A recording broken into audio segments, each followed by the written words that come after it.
C60 olive oil is a popular choice for people wanting to activate their full potential. Improved sleep, faster recovery, and more energy are just a few of the amazing comments received from our customers who take a spoonful a day. Make C60 oil a part of your daily routine and see what it can do for you. Activate your potential today at thec60company.com.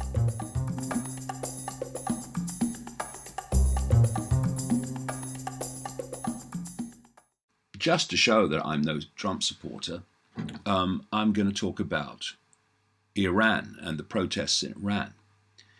Now, people will know I've been saying for so long that the plan is to remove the regime in Iran and put a America-Israel pro-regime into power, and this is planned to be part of a major global conflagration breaking out.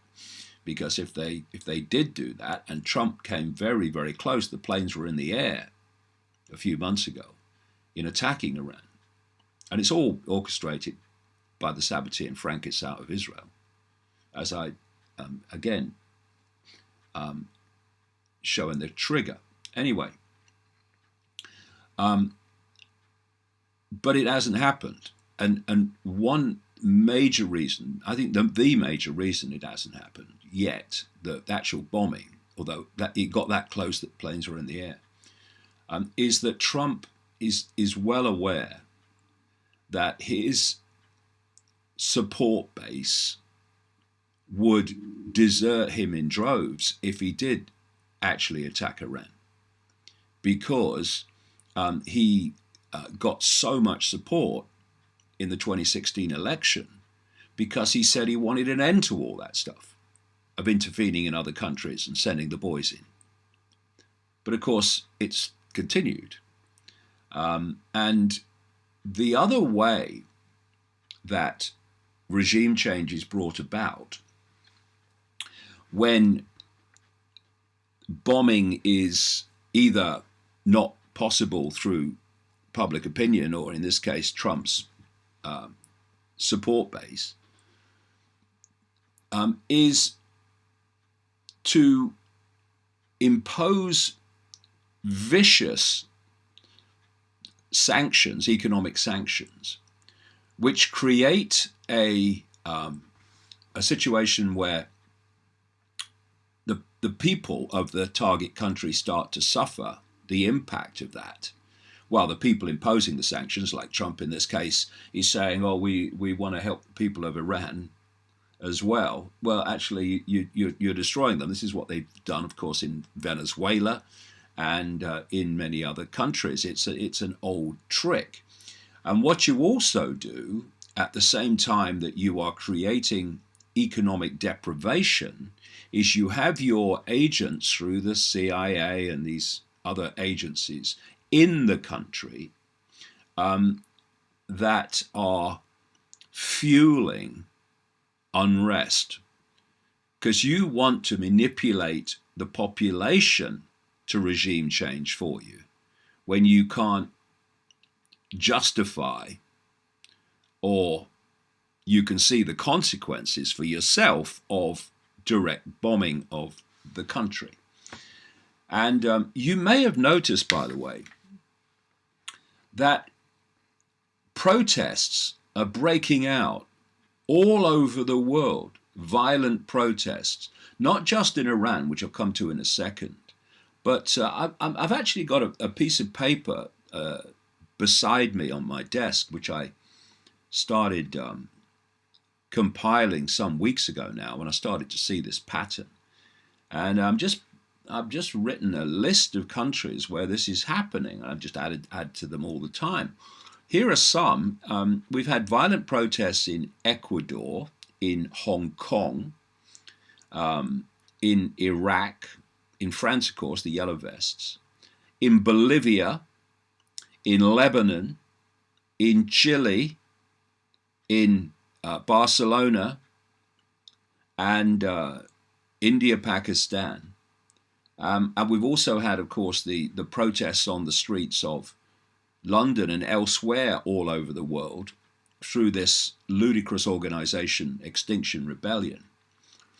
And, when you want to create mayhem and chaos, which is what this network wants, order out of chaos, and just another version of what I call problem, reaction, solution, create the chaos and then offer the order, your order, out of the chaos. Then, of course, there are so many appalling regimes in the world that you will have genuine grievances that you can fuel into violence and chaos, which is what is happening, like I say, across the world. And it's certainly happening in Iran. Here's just an example of the sanctions. Shameful US withholds food and medicine from Iranians while claiming to support them. This is the Iranian Foreign Minister, Zarif. Washington's self-professed solidarity with Iranians protesting against rising fuel costs cannot be taken seriously since US sanctions have caused so much suffering in the Islamic Republic, said the Foreign Minister Zarif. The regime that imposes coercive economic sanctions and bars delivery of food and drugs to the elderly and patients can never claim that it's supporting the Iranian nation. He added that European nations that fail to challenge Washington's regime change posturing against Tehran will be responsible for their dangerous acts. His comments were made after this Sabbatean Frankist frontman, Mike Pompeo, the Secretary of State, expressed support for Iranians who have taken to the streets in protest against the rising fuel prices. Of course, you create the problem, sanctions, and then you support the solution, which is the people regime changing in relation or in response to the consequences of the sanctions. Zarif suggested that Pompeo first answer for the announced terrorist actions and crimes against humanity and against the Iranian nation before professing solidarity with the Iranian people. Of course, it's all hypocrisy because it's nothing to do with helping Iranian people and everything to do with pushing this agenda. And here's another story which kind of fits absolutely what I've been saying here. Foreign-trained dual nationals among those arrested for stirring up violent fuel price riots. It says dual Iranian nationals were among those who helped fuel protests against rising gasoline prices that quickly snowballed into violent riots raging through the Islamic Republic. Iranians also holding German, Turkish, and Afghan passports were among those brought to custody last week, it reported, this agency reported, citing unnamed security sources. Special sabotage equipment was recovered as well. The dual nationals had ostensibly been funded and trained abroad to target Iran's infrastructure and stage civil disobedience actions, the agency claims. These suspects reportedly confessed their links with the foreign spy agencies after detention. Now, of course, this agency is semi-Iranian official news agency, so you have to take that into account. But what's being described is the modus operandi we've seen again and again and again. This is what the Arab Spring was all about. In places like Egypt, in which George Soros was one of the major funders, the major funder through his Open Society foundations that operate in 100 countries, of the protests against regimes and leaders that the US wanted and Israel wanted removed. So you have this situation where you impose sanctions, you produce economic consequences for the people, and then you have your agents that start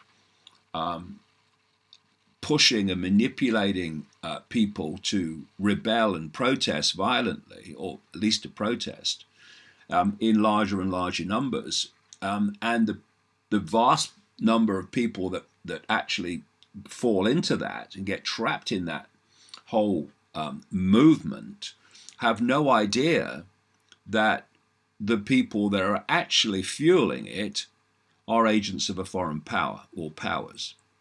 They just think they're protesting against the government for things they think are wrong and unfair and are hitting them financially. And then eventually, the happenings in Egypt were classic. You have this this massive protest of people, which force the regime, the target regime, to step down. And now you've replaced it with a people's government in Egypt. Or actually, rather not. Egypt is now a military junta run by the army. So the people did not benefit at all. The people were manipulated to remove the regime that America and Israel wanted removed. And America and Israel. Whoops, I repeat myself. So this is clearly what they're trying to do in Iran and in other countries, in Hong Kong, targeting China. And again, same with the Trump impeachment. You don't have to be a supporter of China, and I am absolutely not. It's a grotesque regime. And nor do you have to be a supporter, like I said, of Trump to look at the situation dispassionately and see what's going on here. And those protests in Hong Kong, which may have a legitimate foundation in terms of grievance, but they've turned into basically a war against the Chinese regime, and it's absolutely being fueled by, again, the United States. So the world is being torn asunder at the moment in this way, and another example of this is Bolivia, where Evo Morales, the democratically elected president, has been removed by violent protests and directed by the military, who basically forced him to resign. And now the Morales supporters in Bolivia are being targeted viciously by the same military. I mean, we are looking at another version of what I've just described in Egypt, and we have this lady who's just announced herself to be the replacement for Morales, and she's just like this guy Juan Guaido in Venezuela. She's just a puppet of the United States, which is a puppet in its administration of the Sabbatean Frankist network that operates out of Israel. And so Morales is now in exile in Mexico, and all hell is breaking loose in Bolivia, because I talked about this in the trigger. This Sabbatean Frankist network wants control of the entirety of South America. And to do that, it has to put into power people who support its agenda. And for all its faults, the regime in Venezuela does not support its agenda. So that has to go. That's why it's being targeted by Trump and the Trump regime.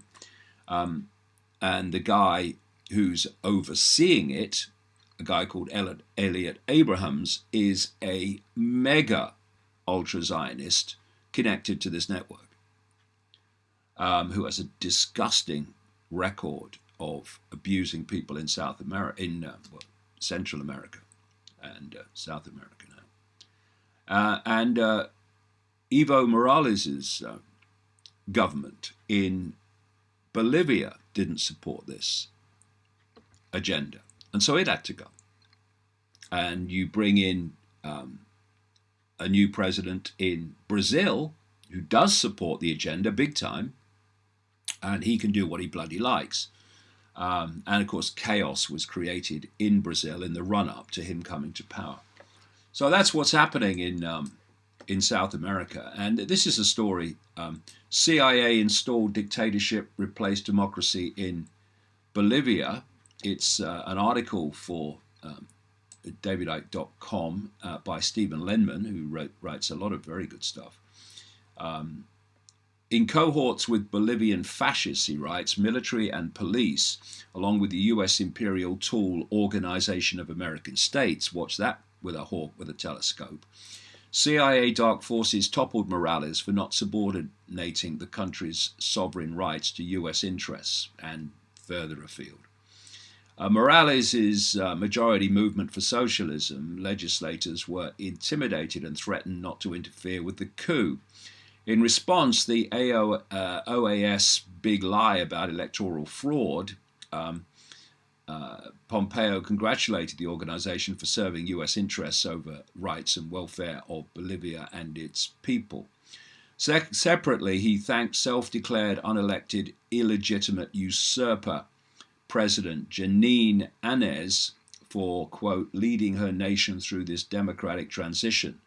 The Trump regime went all out to eliminate and CIA installed fascist tyranny, replacing it, which is, pretty close to the truth. So again, I'm no supporter of Trump. I think he's a fraud as well. But if we're going to be above the game and not pulled into the game, we have to just look for truth, fairness, and justice, irrespective of who's involved. Now, another big announcement this week, again from the Trump administration, and again absolutely fitting the picture I've been writing about for years and years. Trump administration, Israeli illegal settlements are not illegal. Trump is owned by this Sabbatean Frankist network operating out of Israel, and it controls him. And that's why Israel gets whatever it wants. The one thing they haven't got yet, although, like I say, planes were in the air just a few months ago, is a direct attack on Iran. But they've got everything else. The story goes, the United States reversed its decades-long position that Israeli settlements in the West Bank are illegal in the latest step by the Trump administration to solidify Israeli control over areas claimed by Palestinians for a future independent state. It's quite simple what's happening.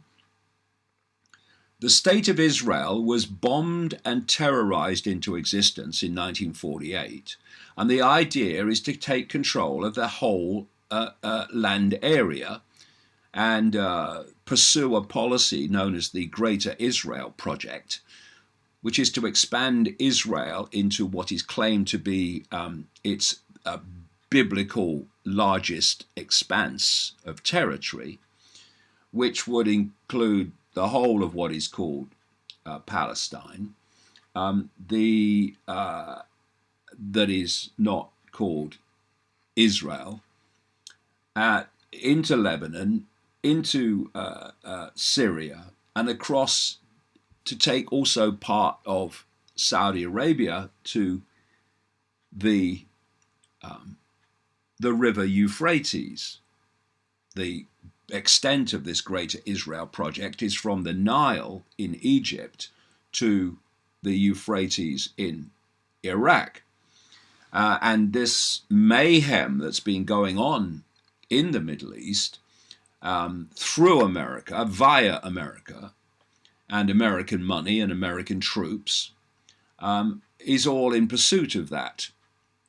And so the building of Jewish-only settlements in occupied, illegally by international law, occupied Palestine, the West Bank, etc., is illegal.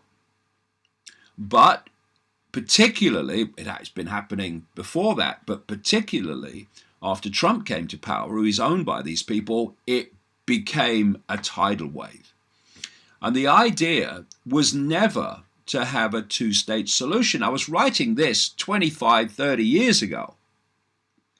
The idea is to buy time and buy time and buy time, have talks about talks and talks about roadmaps, roadmaps about talks, buying time, and in that time continually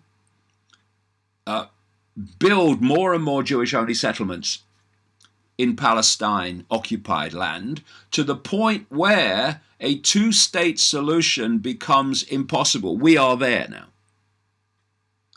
And so it's absolutely what was always going to happen. That the American government has now announced that all of those illegal settlements are not illegal.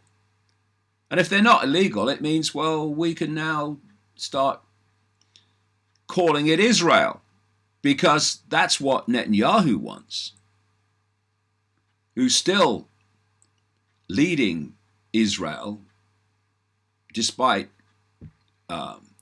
losing the last election in terms of seats to this guy Benny Gantz, but neither of them have been able to form a government, coalition government.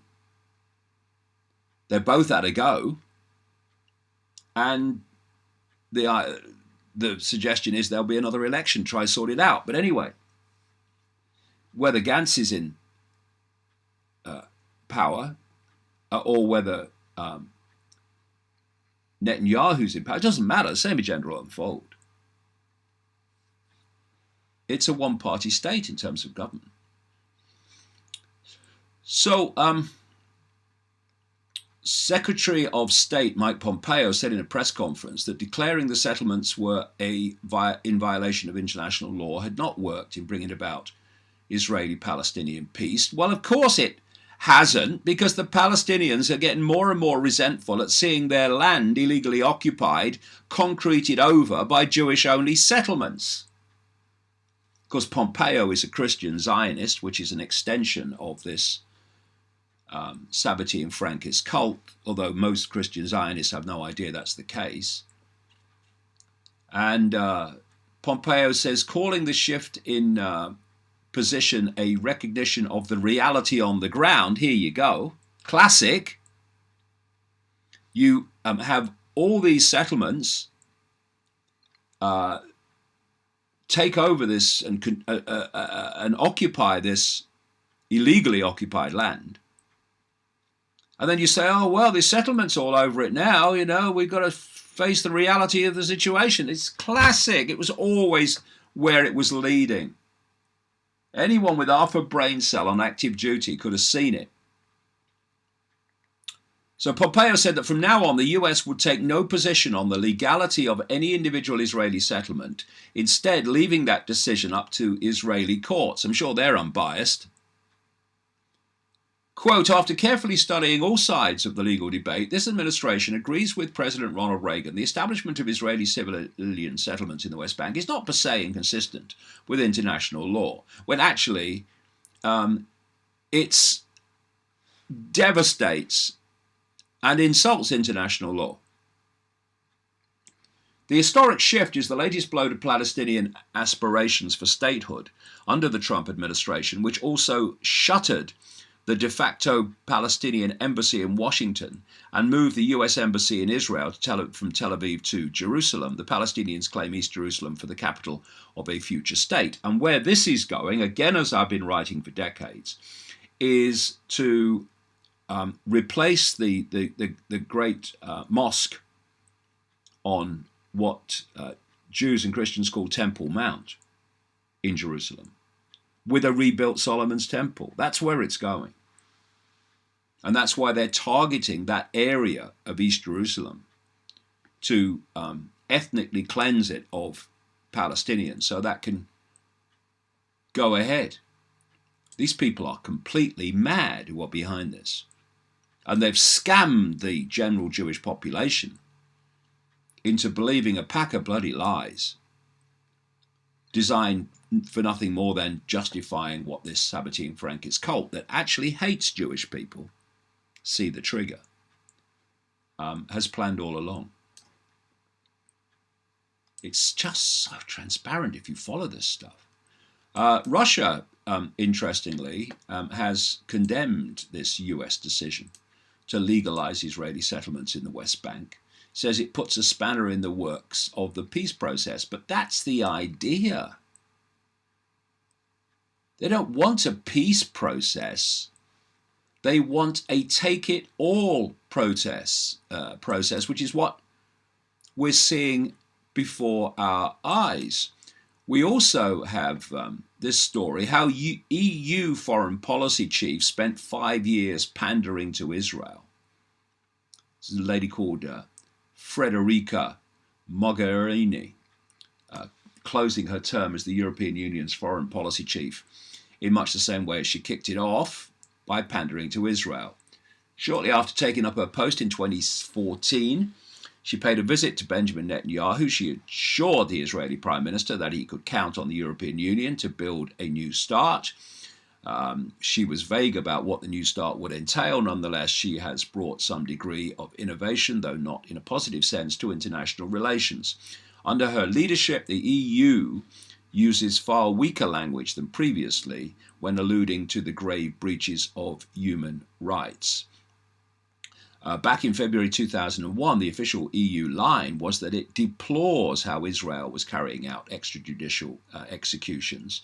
But when Israel resorted to an extrajudicial execution in November 2019, the EU team merely referred to an operation without expressing any criticism. The operation resulted in the deaths of the Islamic Jihad commander and his wife. By declining to denounce Israel's blatantly unlawful behavior, Mogherini's team was effectively approving it. And here's the question I've been asking over and over again, and I've still not got an answer that is anything other than the obvious one, which is the Jewish population of the world is 0.2%. 0.2%. The great majority of that 0.2% are not involved in this Sabbatean Frankist cult that runs Israel and runs the United States. A cult, like I say, that hates Jewish people and Jewishness and Judaism. So you're talking about a fraction of 0.2% of the global population that I'm talking about. And yet, that in the European Union, America, Britain, Australia, New Zealand, all of them